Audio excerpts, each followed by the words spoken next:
video, we're going to show you how to modify structural template. As I already have my bridge here, and of course it's already in 3D, I will modify my pier configuration.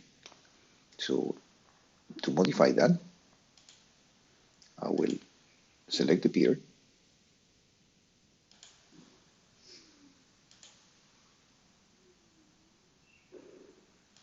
and modify the substructure template for that. That will give me access to the pier that I just did. And then I will be able to modify all the elements of that. Now, this will not modify the master library that may reside in ProjectWise. That could be also write protected. This will only modify the pier on your screen.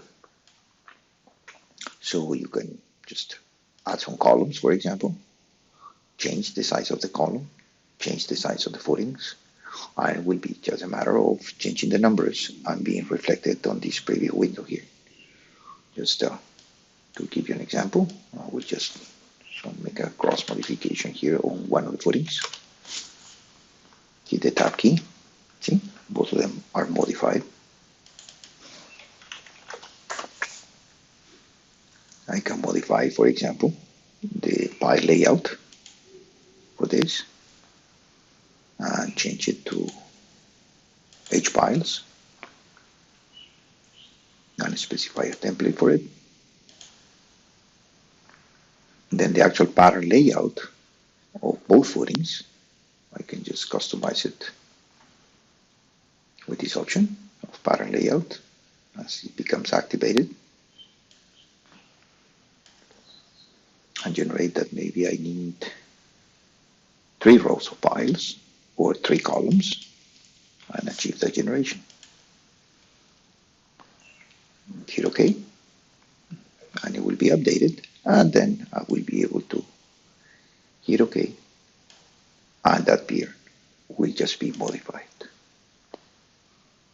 If I need to do another modification, then I will just, for example, move to the next pier. I'll make a different kind of change on the template itself. And then go at it again. Just see it in different views. What do I have? And then maybe change the footing of a rectangular isolated to a combined footing. Change some of the dimensions. Well, tab key and see the changes being reflected. One more time, may need to modify the pile layout as I change the footing.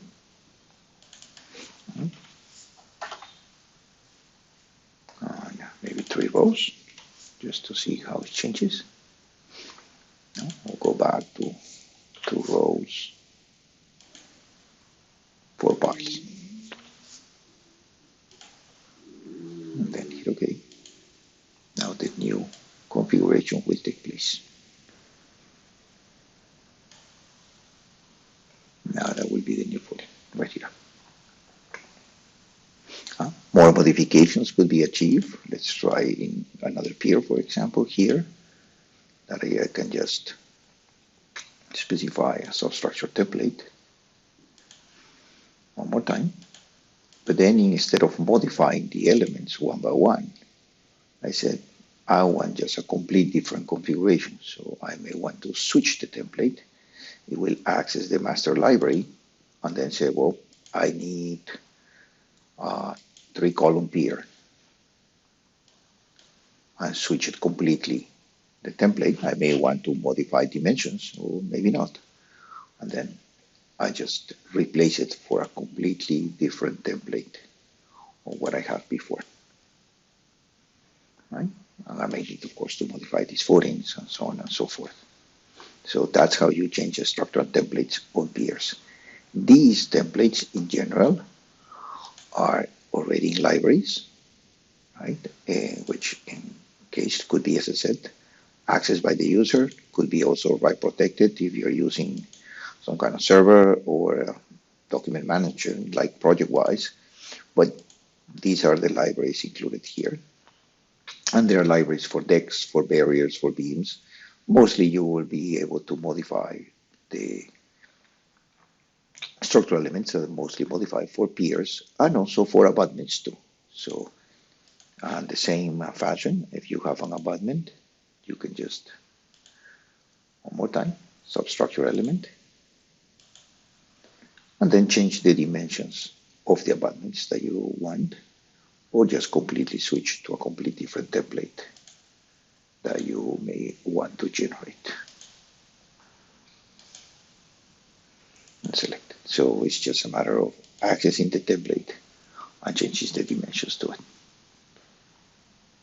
Thank you.